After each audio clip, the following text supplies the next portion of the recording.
I am not an attack dog. Not being an attack dog, I will not go on the offensive. I will be, I will just report. I'll be straightforward, report on what message the Office of the Vice President needs. And that's basically it, actually. No other instructions. Well, of course, except that I will need to be firm when I need to be firm, but I need to be soft as well when I need to be soft.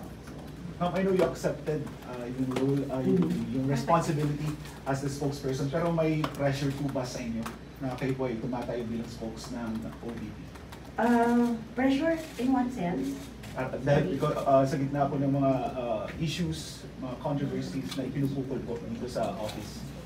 No, because I believe in the leader, and the leader can handle it herself, right? I'm just a support staff, cheerleader.